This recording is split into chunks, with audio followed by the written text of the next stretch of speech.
भारत की धरती पर अनेकों देव देवियों के किस्से मिलते हैं, जिनमें से कुछ आपको हर मंदिर में या फिर कैलेंडर के पन्नों पर दिखाई देते हैं।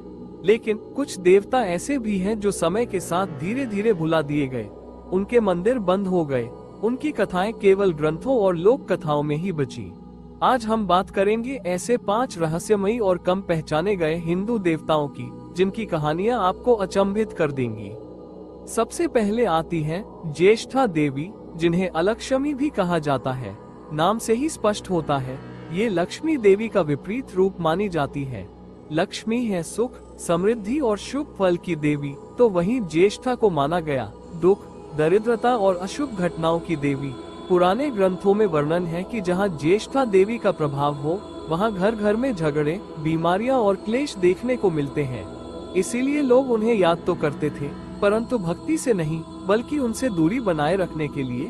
कुछ प्रांतों में आज भी माना जाता है, यदि घर में लगातार अशुभ घटनाएं घट रही हो, तो ज्येष्ठा देवी को शांत करना आवश्यक है। सोचिए, एक ऐसी देवी जिनकी पूजा लोग उनसे बचने के लिए करते थे। दूसरे देवता है वाघोबा। महाराष्ट्र और आदिवासी क्षेत्रों में वाघोबा को जंगल का रक्षक माना जाता है। वे एक बाघ देवता के रूप में पूजित होते हैं। खेती को जंगली जानवरों से सुरक्षित रखने के लिए गांव वाले उनका मंदिर बनाते थे। वाघोबा की मूर्ति के सामने दूध, हल्दी और लाल फूल चढ़ाए जाते। गांव के बुजुर्ग कहते हैं, यदि वाघोबा प्रसन्न हो तो जंगल के बाघ भी गांव पर आक्रमण नहीं करते। अर्थात यह ऐसे देवता थे जिन्हें मनुष्य और प्रकृति के बीच संतुलन बनाए रखने के लिए पूजित किया जाता था। आज भले ही उनके मंदिर कम दिखते हों, लेकिन आदिवासी लोक कथाओं में उनका सम्मान और भय दोनों अब भी जीवित हैं। अब आते हैं वरुण देव पर। आज हम उनका नाम कम सुनते हैं, लेकिन वैदिक युग में वरुण का महत्व अत्यंत बड़ा था। उन्हें जल, समुद्र और नियम का देवता माना गया। ऋग्वेद में वर्णन है कि वरुण ही वह देवता है जिन्होंने इस ब्रह्मांड के नियम स्थापित किए, जो आकाश से लेकर पृथ्वी तक लागू होते हैं। समुद्र की गहराइयों से लेकर रात्रि के तारों तक सब पर वरुण की निगरानी रहती थी। लेकिन जैसे जैसे समय आगे बढ़ा और अन्य देवता प्रमुख बन गए, वैसे वैसे वरुण की महिमा धुंधली होती गई। आज भी यह प्रश्न रोचक है, एक ऐसा देवता जो कॉस्मिक लॉ और महासागरों का स्वामी था, वो धीरे धीरे लोगों की स्मृति से क्यों विलुप्त हो गया। चौथे देवता है विश्वकर्मा, जिन्हें देवताओं का वास्तुकार या अभियंता कहा जाता है।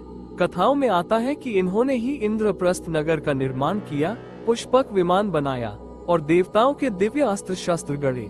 आज भी शिल्पकार और कारीगर समुदाय विश्वकर्मा पूजा मनाते हैं। कारखानों, कार्यशालाओं और मशीनों के सामने विश्वकर्मा का नाम लिया जाता है ताकि कार्य में सफलता मिले। उनकी कथा हमें ये याद दिलाती है कि देवलोक में भी हर किसी को एक निर्माता और डिजाइनर की आवश्यकता होती है। अंतिम नाम है यक्ष और यक्षिणी। ये विभिन्न प्रकृति आत्माएं मानी जाती हैं, जो धन, वृक्षों और नदियों के रक्षक हैं। यक्ष कभी दयालु होते थे और कभी भयावह। सबसे प्रसिद्ध प्रसंग है महाभारत का यक्ष प्रश्न, जहां युधिष्ठिर को एक यक्ष के कठिन प्रश्नों का उत्तर देना पड़ा था। यक्षिणियों की कथाएं और भी रहस्यमयी हैं। कभी वे सुंदर रूप में मिलती, तो कभी भयानक स्वरूप में। आज भी गांव-गांव के जंगल मंदिरों में यक्ष यक्षिणी की मूर्तियां देखने को मिलती हैं, जहां लोग धन और सुरक्षा की कामना से पूजा करते हैं।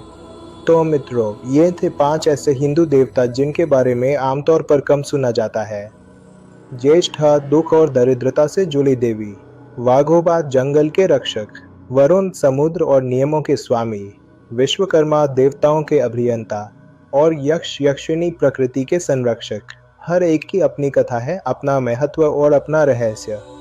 आपको इनमें से सबसे रोचक कौन लगा, हमें कमेंट में अवश्य बताएं। और यदि आपको ऐसे रहस्यमय किस्से पसंद आते हैं तो चैनल को सब्सक्राइब कीजिए, बेल आइकॉन दबाएं ताकि अगला वीडियो सबसे पहले आप तक पहुंचे। मिलते हैं अगले एपिसोड में।